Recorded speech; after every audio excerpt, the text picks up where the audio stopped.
to You Didn't Get the Memo. I'm your host, Gloria Bailey Ray. And as always, we've got a fantastic show for you today. In fact, I have thought about this all week long because I just was so excited about having our guest on the show. I want to remind all of you that You Didn't Get the Memo is a show that's about providing you, the viewer, with relevant, factual, mainstream information to help you be informed and to make informed decisions. In addition to that, I want to remind all of you that are new to the show that if you have comments, if you have questions, you can place them in the comment section and we'll do our very, very best to get a response to you or get back to you. So let me just tell you a little bit about our guest today. Our guest today is Dr. Nola Lawrence, who's a psychologist, and we're going to be discussing cultivating healthy adaptive relationships. And y'all, there is really something in this. As I was speaking with Dr. Lawrence prior to us going live, is I just see there's such a great need for us to be having this conversation, this dialogue right now, because with so much, with the country opening back up, with people really starting to interact with other people, COVID actually did a number on a lot of folks, a lot of relationships. And so I just think that this is just really, really an appropriate time for us to be talking about it. But let me tell you a little bit about my guest. Dr. Lawrence has extensive experience working with persons with various diagnoses in different settings and from diverse nations, cultures, ethnicities, language, and across the lifespan. She has also provided clinical services to adults and minors with chronic and severe mental illness and at-risk behaviors. She has taught at the college level in traditional and online formats in both English and Spanish. And she obtained her Bachelor's of Science degree in Industrial Organizational Psychology from Oakwood University in Huntsville, Alabama. And there's a reason why I'm giving you this background. I'm setting you up. We want to level set what's about to take place. She holds a Master's of Art in Psychology and a Doctor of Psychology in Clinical Psychology from Loma Linda University in Loma Linda, California. But y'all, here's the thing. Here's the real thing. Dr. Lawrence relishes communicating written and or verbal material in either Spanish or English that educates, the word is proactively, de-escalate crisis, promotes adaptive interactions, and or implements healthy intervention. One of Dr. Lawrence's passion is global interconnectedness. And we're going to ask her about that and what does she really mean by that? And the conversations that occur at the confluence of all that impacts this dynamic. She's honored to work with clients in navigating, adjusting to, and growing through change, whether it is psychological, whether it's social, cultural, medical, spiritual, and or educational in nature. It is Dr. Lawrence's sacred commitment to be used as a vessel in God's hands to contribute an atmosphere that brings clarity, action, healing, and freedom. I want to welcome Dr. Lawrence to the show. Dr. Lawrence, thank you so much for joining us today. It is an honor and a joy, Mrs. Bailey Ray, to have you extend this invitation to me. And I have been looking forward to this from the time you've spoken to me. Thank you very much. Oh, absolutely. And as I said, there's so many things that I want us to be able to focus on. But let's just start with your backstory, because you are born in the country. Yes. About that, because people wonder where's that accent from. Yes. You know, accents are things that they kind of give a signal many times as to where someone was raised. So I am from the lovely isthmus of the Republic of Panama.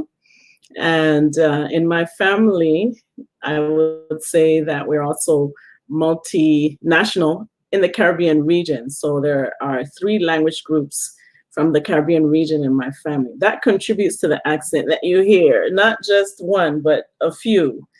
So, yes.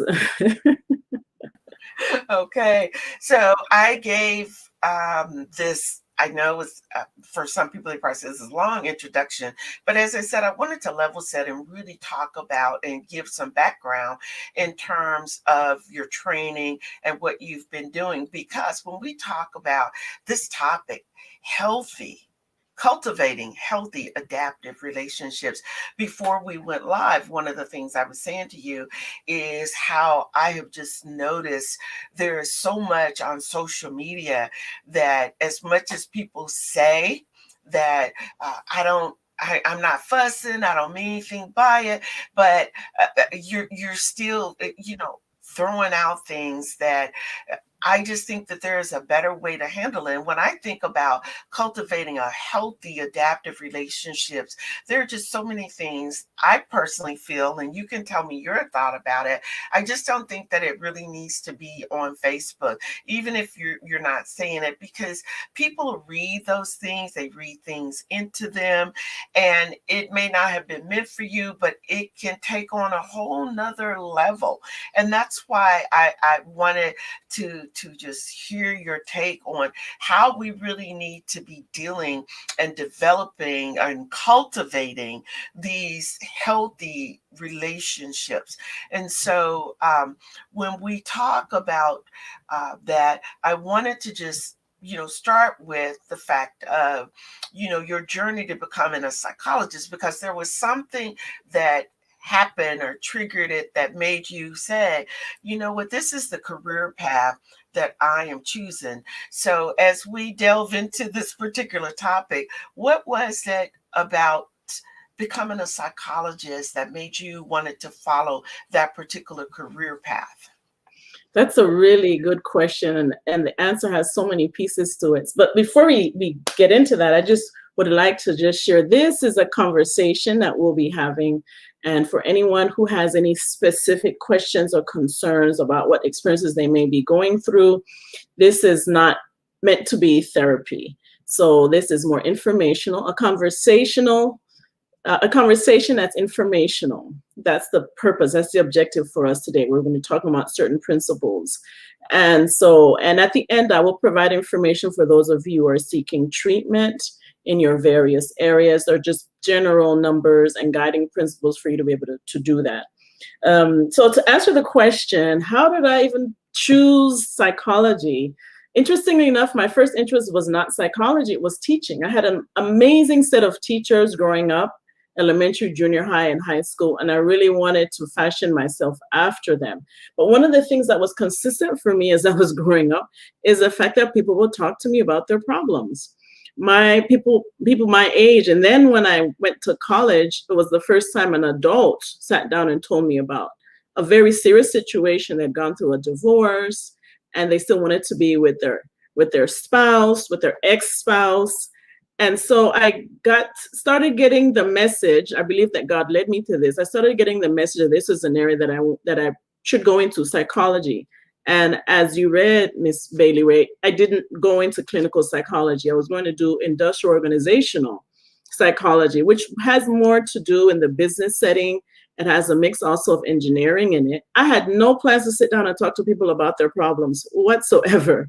So that shifted. That shifted for me, I think, after I graduated. And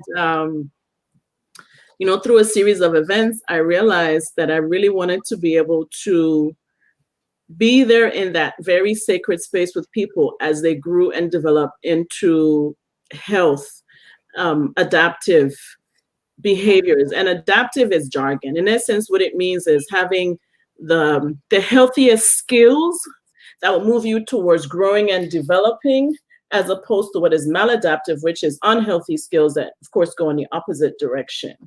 Now, what will get you to the best possible growth and the best possible expression of how God created us to be. So that's the very brief about how I got to do psychology, clinical psychology at that. That's my interest. Yes. Right, right. And that was one of the questions. So you just answered that in terms of clinical psychologist. But Dr. Nola, one of the things that I think is so key, and I'd like for you to just kind of expound on this. There is there are people who view sitting down and talking to a psychologist as something negative, as it's I don't feel like I need to go and tell my problems. And of course I opened up by saying one of the things that some of the things that you see on some of the social media uh pages. And by the way, I have to say, when people get upset, there's no way that I could read every single post that everybody puts out there, right?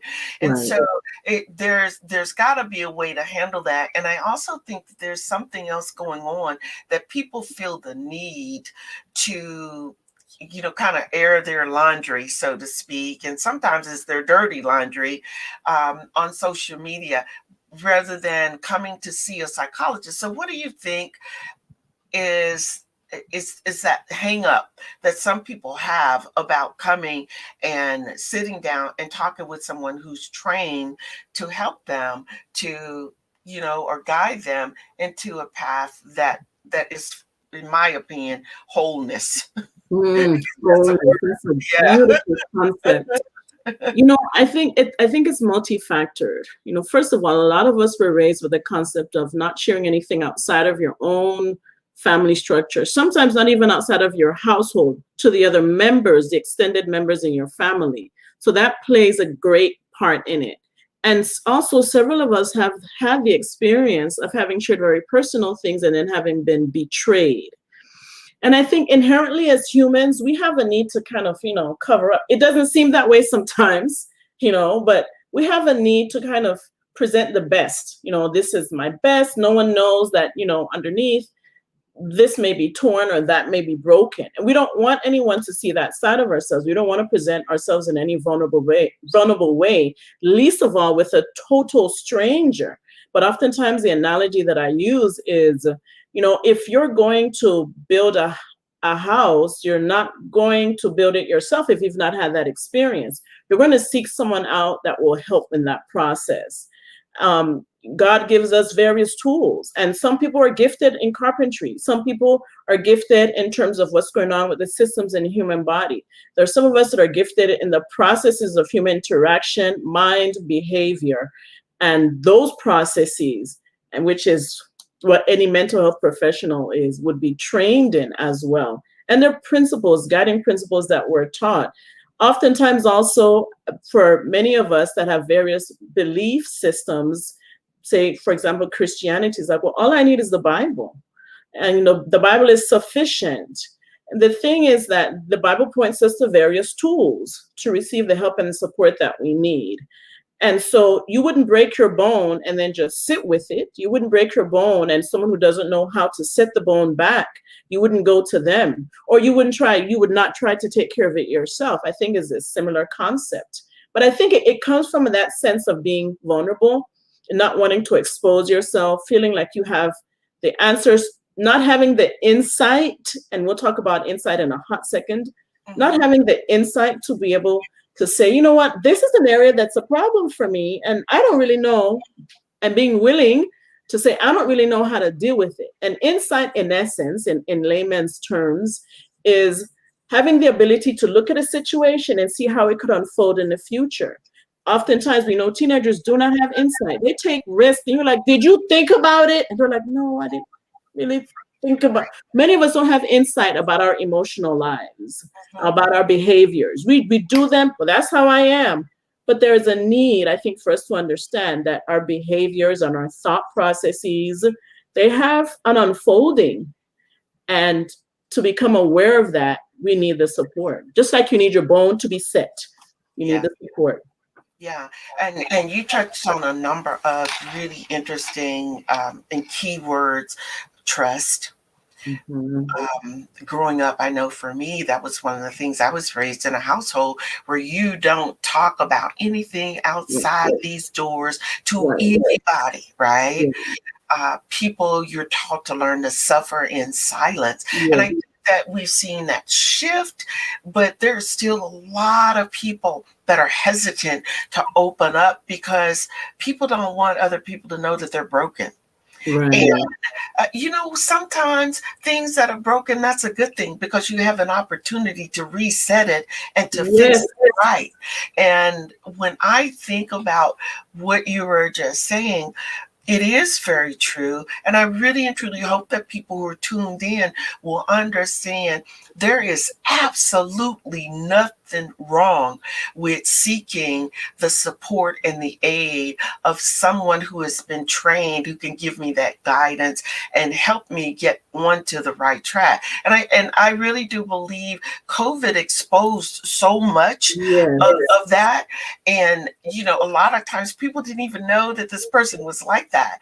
But now being isolated and having time to do nothing but ruminate and think, let your mind just go over and over and over again. This has created a problem. And that's why I just felt hearing you talk about developing healthy, that's the word, healthy, Mhm. Mhm. relationships. And when we really think about it, yeah, adaptive is, you can say it's a buzzword, but it's a Mhm. buzzword that actually has huge context and meaning behind it also. Mhm.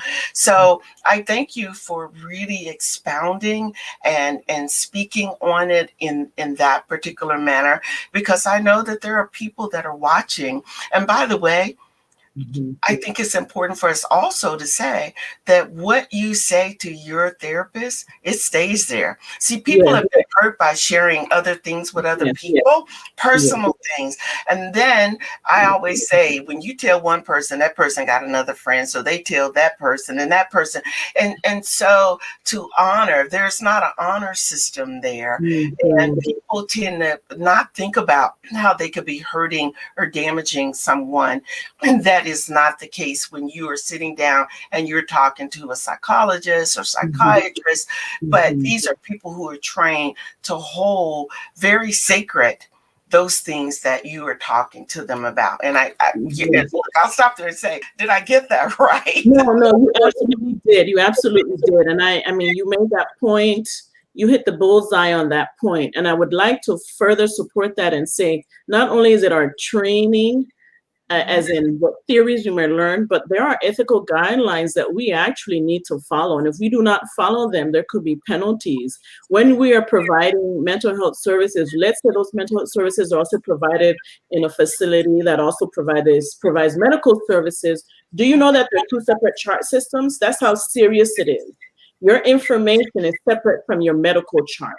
It's Yes. it's not only according to the guidelines, ethical guidelines of our profession, but legally, there's certain laws in place in the country that have to be abided by when you come for services. Not even talking about what our clients have said on an elevator. These are very specific Yes. things that we've learned.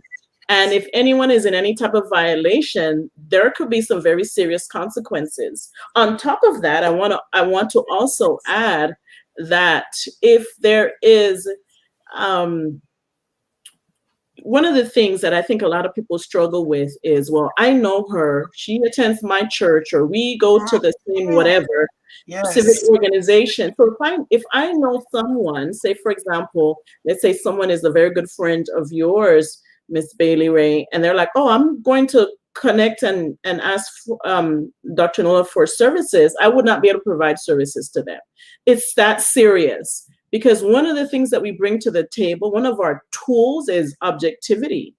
And sometimes, it's possible that that particular tool may get a little compromised because, well, I know Miss Bailey Ray, or the client may feel like there may be some information that's shared. So we try to keep it very clean, even though it's not we're humans. But we do our best as humans to keep things in such a way that the client feels like this is a secure, safe, sacred space where I can really open up and no one is going to know what was shared here. Even if the courts sometimes require information, there is a process that we go through whether or not we provide that information to the courts. That's how serious it is. I just really want to take a little bit of time and share that, because that is a point of concern for many, Okay. Mm-hmm. Yeah, absolutely. Well, Dr. Lawrence, we're going to take a quick break. And when we come back, I'm going to give you an opportunity to just think about this. The question is, I want to talk about mental health and, what mental health awareness is and why is it important. So when we come back, we'll have you talk about that. So you guys don't go anywhere. Thank you so much for tuning in, everyone. Sounds good. If you get COVID-19, you'll recover after a few days. That myth is false. We're only just beginning to understand the effects of COVID-19 on the human body, as we're starting to see more and more people identifying as long haulers who are having symptoms for weeks, if not months, after their initial infection. Continue to wear a mask, socially distance, and wash your hands. Together, we can keep COVID out of school. For ways to keep your community safe, go to backtoschooltogether.com. Show some respect. Show you give a damn. Show the world how it's done. Show them that when your community needed you the most, you showed up.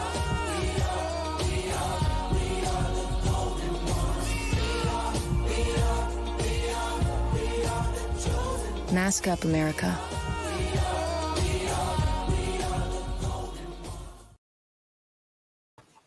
All right. If you guys are just tuning in to the show, you didn't get the memo.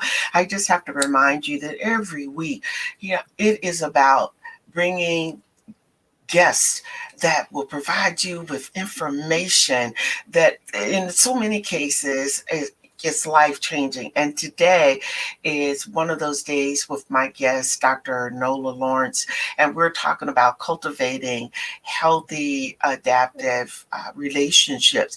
Before we went to break, I'd asked Dr. Lawrence this question, is to talk about what is mental health awareness. We hear that word thrown around, and why is it important? So I said I'd give you a few minutes to think about it, Dr. Lawrence. So I'm punting the ball to you. Okay, I got it. I caught it. So mental health awareness, in essence, is having an awareness as to what is healthy in terms of how we process information emotionally, how we behave based on our experiences, those two things coming together, and how that can impact our body. Because we separate them out because we are finite in our thinking. But the truth is the body and mind and the spirit, they're all interconnected. We cannot affect one without affecting the other. So mental health awareness, in essence, will contribute to your physical health, will contribute to your spiritual health. And you are asking also, why is it important? It is important. Well, I kind of alluded to it before. It is important because it impacts our overall health. It can cause us to have more effective, healthier interactions, not only with ourselves, the messages that we give to ourselves, but also the messages that we extend to other people, the way we interact, the way we function, how well we function in our various settings, whether it's home or our employment or academic settings or church, family, etc. So, and we know, again, the body, mind, and spirit, they're interconnected. You cannot separate those out. It's kind of like Neapolitan ice cream. Once you start scooping, you can't separate the strawberry from the chocolate from the vanilla. That's a good analogy, because absolutely you cannot. So when we talk about types of mental illness, there's PTSD, post-traumatic stress disorder, there's anxiety, there's depression, there are actually psychotic disorders, or what some may refer to as being bipolar. So when we think about these types of mental illnesses, and again, I'm painting it with a broad brush, not, for us to get down into it. But I do think that it's important, as I said, level setting before we get to how you can cultivate these healthy relationships, is to recognize that there are really and truly people out there who suffer from some form of mental illness. A lot of them are treatable. And at the same time, it needs to be recognizable early on. I just think about growing up as a kid, and people say, oh, he just crazy, or she crazy. But why is that? And why was it not looked at or, you know, just treated and taken care of before it got to a point where it was so far gone? And I'm certain in maybe in the area where you live, but I know that I see it here in Northern California. You see people walking, they're talking to themselves, they're, you know, and you know that there's something not right. And so when we talk about these types of mental illnesses, for the family members who have people, you know, I think that it's important that people recognize early on. And again, it comes back to not being afraid to seek help. And when we're seeking help, to not back down. I think that a lot of times for a lot of people of color, they have been taught to not challenge the status quo, to not ask or request or require certain help, you know, from clinicians. They just, this is it. And it's, for me personally, it's not about just giving me a pill. I need to understand why. I need to be able to, I always say to my doctors, I need to participate in my health care. So what would be your comments in that regards? You brought up a really important point, and that is us being participants in our health process. For so long, the expert was seen as the only individual who really had anything to contribute to the process of healing and restoration. And I'm speaking broadly, not only about mental health. And so the individual would think, or the family, whatever whoever the client was, would think that they have to follow without providing their own thoughts. It is important that one participates in this process, because then it makes it even, actually, it makes it more synergistic. It becomes synergistic in nature, more powerful, greater positive impact in your personal life and those that are around you. I want to kind of go back to what you said about the various diagnoses. I think part of what, yes, part of what frightens people is that they think when you go to a psychologist, a marriage family therapist, a social worker, psychiatrist, that they are going to be seen as the person you see walking down the street. They're unkempt, their hair isn't, you know, their clothing, they're talking to themselves, they're signing. And so that's people's image about what going to seeing a mental health professional is. And that's not the case. You know, it's a range of things. We think of it only in the negative. Going to see someone who can help you with what's going on with your behaviors and or your thought processes may simply be about you improving. Yes. I am having a hard time in this area, or I'm not doing as well as I believe I should. I keep noticing that in this setting, this happened, in that setting, this happened, in this other setting, this thing also happened. Well, I'm the common denominator. Let me see if there's something I need to learn, to grow, to do differently. So that's part of what we need to teach. That's part of the destigmatization that needs to take place. You know, it's like, you know, people don't only go to learn about nutrition because they're diabetic. Hopefully not. Hopefully we're learning about nutrition along the way and there's an improvement. Like athletes, they go see a nutritionist. Then they're specifically taught how to build muscle. They're not sick. They're athletes. Yes. Typically, they're not dealing with anything medical. Typically, you know. So I think we need to begin to give some different pictures that draw a clear idea. And then the other thing too is that, you know, just like with the body, things happen and we need help managing it. We need help growing through it. We need help growing from it. We need help healing. And there's someone who's trained to do that. And so I think one of the diagnoses that has the highest rate of being treatable are the anxiety disorders. Post-traumatic stress disorder is one. Or someone say, for example, that they're afraid to leave their house because they're afraid something bad is going to happen, agoraphobia, or just general anxiety. I'm stressed about how I'm going to get all of these things done, and my heart starts to beat fast. My palms start getting clammy. I start feeling a little faint or a little dizzy.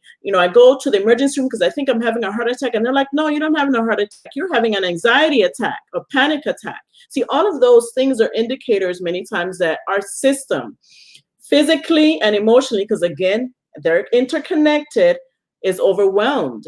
And it's letting you know, it's a sign. It's letting you know this path that you're on is not working for you. And I'm going to draw another analogy. You can tell I love drawing the analogies. Yeah. Another is the signal. The signal. Yes. When you get to the signal light, if it's green, you know that you're free and clear. Move freely. If it's yellow, it's like start slowing down. There might be some danger ahead for you. If it's red, it's like stop.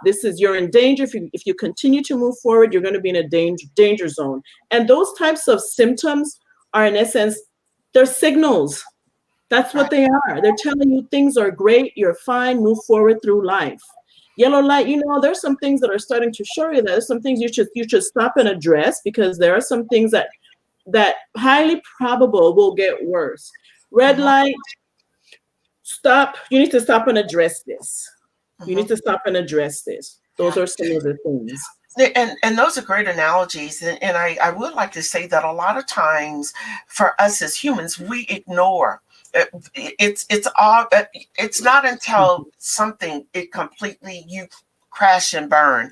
And then when someone's taking the history and say, well, how long have you been feeling like this? Or when do you think this started? What do you think triggered it? And then you start to think back. But I also want to say that this is again, we're not giving advice, but I'm just going to say to you, Dr. Nola, one of the things for me is I just stop. I'm not going to do it. Because if it's causing me stress and anxiety and my head is hurting and I'm starting to have difficulty breathing, right? I'm like, if I've got to pull out, my inhaler because I'm having an asthma attack behind, and I'm like, okay, what is it that I don't want to do? And I just say to people who are watching, we have to be tuned in and tuned up to understand there is something going on. If you walk into a room and there's a person in that room that causes you, even the person hasn't even spoken to you, they're not even looking your way, but you start to develop anxiety or you start to have these feelings, you have to examine that and say there is something that's not right with that. And so I thank you for putting these analogies together and for people to understand. And then I do want to say sometimes there ain't nothing ever been wrong, but sometimes it's just good for me to go have a checkup with my psychologist, right? I just need to have a check-in. I need to just make sure that I'm living, my absolute best life. And I just think that people need to stop and understand that, right? And at the end of the day, who are you really living your life for? That becomes the other piece. So when we're talking about some of these things that cause us these anxiety or being upset or all these other things, and I will say, listen, we've come a long way when treating bipolar disorders. We've come a long ways in treating anxiety or depression. And so you guys do not be afraid, to go out there and say, look, raise your hand. I need some help. I can't do this by myself. And look, who am I? I'm just going to say, I'm going to give you permission to do it, because even the strongest of person at some time, they get broken. And it just happens that way. I want to just say there are a number of comments. One comment is there's usually a negative stigma attached to going to seek mental health.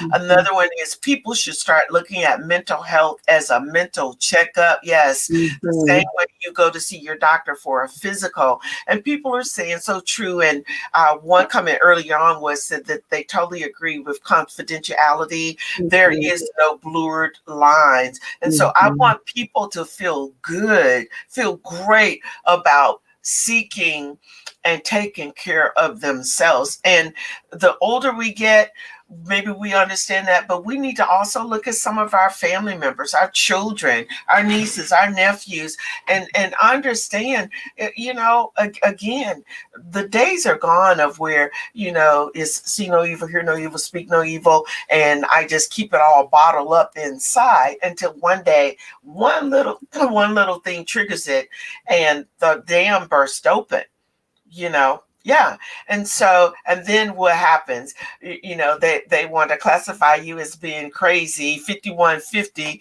and all of these other things. So I think that this is important. And y'all, I thank you for your comments. We are going to get down to the healthy adaptive relationships.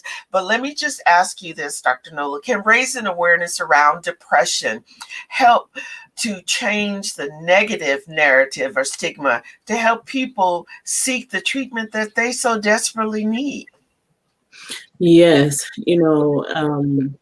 experiencing distress based on whatever situation it may be is significant. And we've been talking more about the individual, but the truth of the matter is we are interconnected. Yes. Whether it's in your household, whether it's in your family, the community, and globally, we are connected. And so I may think what I do in my life, in my solitary life, is not going to impact someone in another country, but it may very well definitely to impact the people who are in my social circle. We impact each other. And so sometimes we are overwhelmed by circumstances. Sometimes it's more biochemical. One of the things that they have discovered, there are several hormones that occur in the brain that have to do with increasing our mood. And serotonin is one. And they have found that there are serotonin receptors in your GI system. What does that mean exactly? See, we're thinking initially it was like the serotonin receptors are all in the brain, but there's some in your GI system, which means that, say, for example, one of the symptoms in depression is that you may have loss of appetite or an increase in appetite. So it kind of correlates. You could have disruption in your nutritional process. You could have a disruption in your digestive process because of what's going on with your mood, or vice versa. So there's an interconnectedness that's taking place that can impact not only in our system, in our individual system, but in the people that surround us. It's really, really important. Your mood is at that place where you feel calm and content. There's a domino effect on what happens in your professional life, in your relationships, in your sense of purpose, and your vision for community. All of these things, they are interconnected. Yeah. So it might seem small, but it's a very big deal. It's a very big deal. I'm not sure if I answered your question there, because that's a topic all its own. Yeah, because, and like you said, we're not going to get all the way down into it, but we all know what's happening in your gut, how it affects your brain. It really and truly does. And so the interconnectedness that you speak of and understanding the body, the system as a whole, it all plays a part. And it's literally like this. If you're driving a car and one tire has a flat, it affects the performance of the car itself. And so it's the same with our bodies. If something is going on with our gut and how it affects us, or something's going on in our brain, it affects all parts of us. In some cases, people lose weight. In some cases, people gain weight. In some cases, people just become very sick. So I think that you did a really good job in how you pull that together.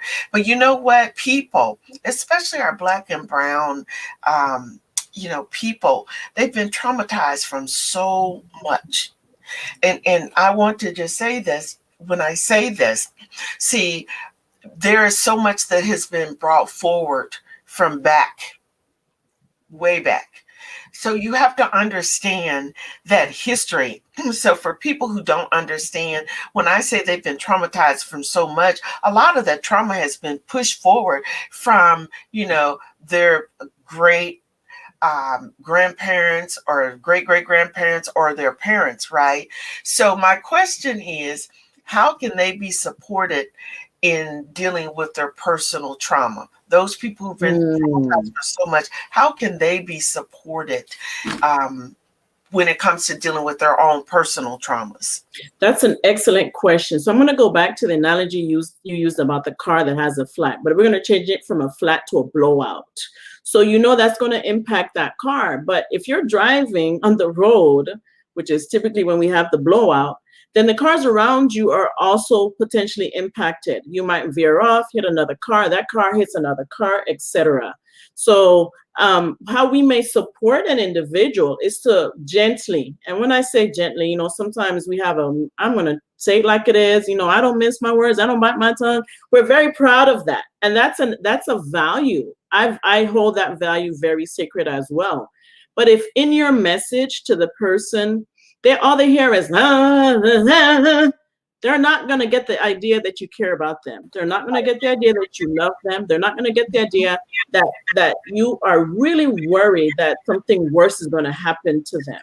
And I think helping them to see that what is going on with them is not only impacting them, but the other people. And sometimes that's what motivates people. We're not talking about this necessarily, but in domestic violence, one of the things that oftentimes helps is when the individual sees the impact on their children. It's like, I can't let my children go through this. I don't want my children to develop this thinking that it's okay. Yes. So the fact that the children are being impacted is what begins the process of moving out of a relationship where there is violence, as an example. So I think really being gentle, we learn to be more compassionate. We have to learn to be more empathetic. We sometimes get very angry with someone when they're depressed because we pour ourselves into helping them and they're not really moving. They're not shifting in the way we need them to shift. I think being compassionate and being empathetic, think to yourself, how would you feel if you couldn't do certain things that you're accustomed to doing? Just ask yourself those types of questions, and that will begin to build some of the compassion that's necessary as you share with someone that you're worried about them, which is really what they're saying. I'm worried that something bad or something worse is going to happen. Well, all right. Well, we're going to get down to the crux of all of this.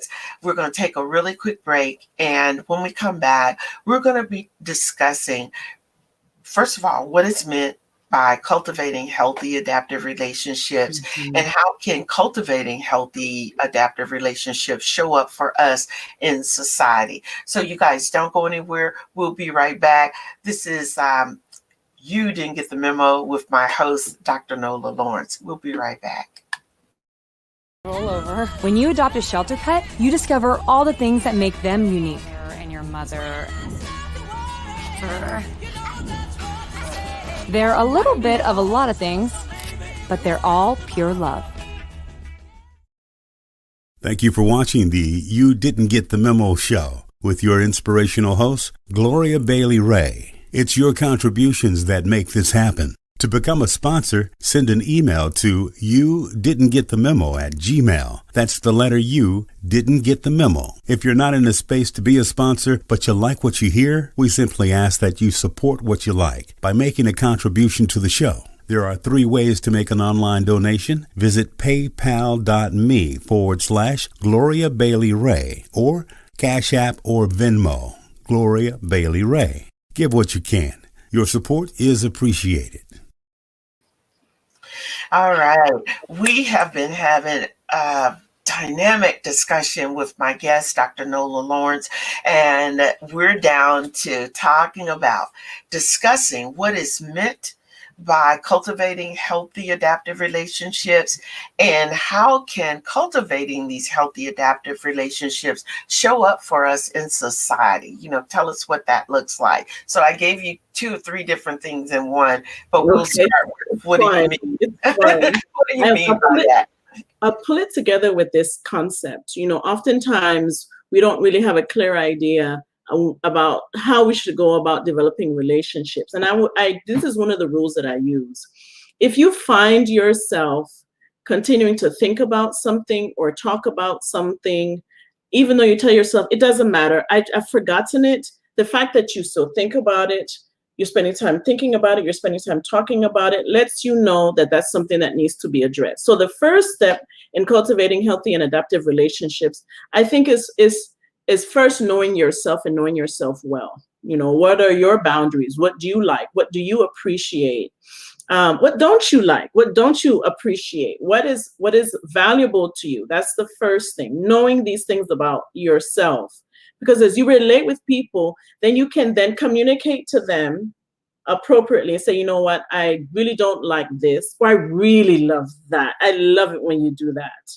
And that's part of it. At the heart of it is knowing yourself and being then able to communicate those things in a way that is healthy. And how do we define health? Health is anything that's going to move us and adaptive, move us in a direction of having wholeness, of having more harmony, of work. It doesn't mean no conflict. I want to be very clear. It does not mean an absence of conflict. It means when I have done something that hurts someone or violates someone's sense of integrity or way that they do things, that I will address it.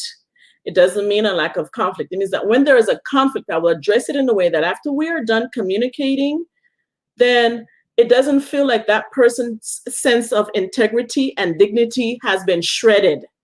If after a conversation with someone, that person's sense of dignity and integrity is shredded, then that wasn't healthy, that was not adaptive.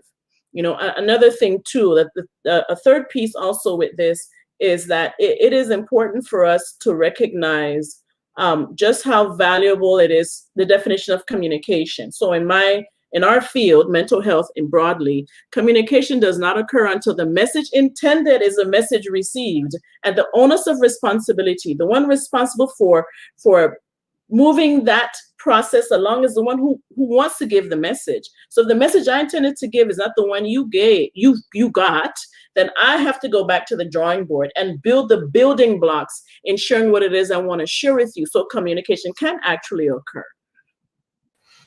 Oh my gosh, this totally, it just wrapping it all together, and it just makes so much sense, because you are right. Even my husband at times, when I say, I just let it go, I've forgotten about it. And we have this theme now, and it is, if I bring it up, our buzzwords to each other is let it go. Let it go. Because that is so important, that you said it, you've dealt with it, and then you've got to be done with it. Otherwise, like I said, it kind of sits and it just kind of spoils in your gut, because it's always there.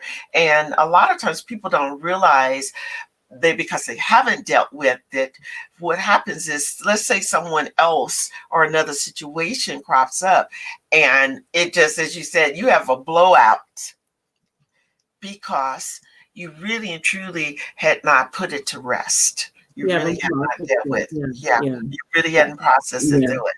So when we talk about the benefits of embracing healthy adaptive relationships, what would you say to people that are watching this show? And we've got some really great comments, but what would you say to people watching the show? Okay. So to dovetail, you have some great leading. So I'll dovetail on your leading. As I said earlier, if you find yourself continuing to think about and or talk about something, even if there's a period, a gap in between when you last talked about it, that lets you know that you need to clear it up. It needs to be processed. And you use a great picture, spoiling your gut. That sits there and it festers, and it becomes destructive to us, not only emotionally, but get this, y'all, physically. Again, the body, mind, spirit is connected. You can't separate them. Neapolitan ice cream. So the benefit is having a system where we're clear. Do you know when you feel like, you've gotten a rejuvenating experience? That happens not just in your physical body, but also in your mental, emotional, psychological processes. And having that available, it's awesome. Knowing that there isn't any conflict between you and someone, or you all have grown from it. Do you know how good you feel to know? It's like it is, what it is? It is leveling up. It's an elevation, it is an edification of who you're created to be. You're growing. Who doesn't want to grow? Who doesn't feel good from going through something difficult and then growing from it? So Absolutely. I would say in summary, there are lots, but in summary, the benefit of having healthy and adaptive relationships is that you're free and clear to relate. And then we're actually getting to our purpose, how God created us. We're made to do and contribute certain things. If I'm stuck way down with all these things that are on my mind, is my focus going to be towards that contribution? Are my resources, time, energy, money, mental energy going towards that? No, it's blocked, either fully or partially. Yeah. Oh my gosh. Absolutely. I think that my one last question that I usually ask my guests all the time is what is it that you want people watching the show to take away? And you've given so many things. I don't know if you can encapsulate it into, a few things, but I am going to ask you this question, just the things that we shared. What would you want people watching the show to take away from today?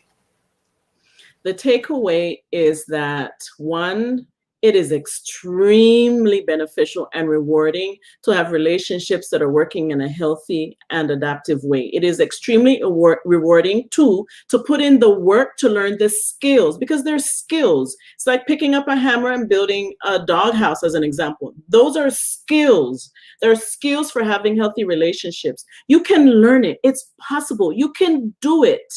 And it has benefit, not just for yourself, but for you. There's a domino effect. Your family, your friends, your profession, your relationship with God. It's a domino effect that you win all the way around. You go through a process, might be a little, chafing in some spaces because you have to change. You're going to be growing, but that is a take home. But I want to make sure that I also share. Sure. For those relationships that are not healthy, I want to make it very, very, very clear. So what are those relationships that are not healthy, that are maladaptive? If you find day in and day out you're being emotionally erased, physically abused, attacked, both, those are not the kinds of relationships that we're talking about building on. That's a situation that you need to find yourself out of quickly. If you find within yourself that you attack yourself, that's also not healthy. It's not towards wholeness. It's not towards what's going to bring about you being able to contribute free and clear with others in your interaction with God. Those relationships, those interactions, it indicates that there's something you really need to step back from and deal with. That emotional pain, that physical pain, those are not the kinds of things that we are talking about staying in. Yeah. And I do have some resources I mentioned at the beginning, various resources. I can screen share that whenever we get to that point. Oh, okay. And I will say, Dr. Nola, with what you just spoke of, is that people need to also be able to pay attention to their gut. Because they know, in the end, if it doesn't feel good, then that's not healthy. And we know that the physical piece of it, those scars sometimes will go away, but they still remain. But the mental piece of it as well. And as you said, sometimes we just have to remove ourselves. I always like to say, you just got to be gone. You have to walk out and not look at what you're leaving. You got to look at the fact that you are about surviving and growing. And that's the key thing.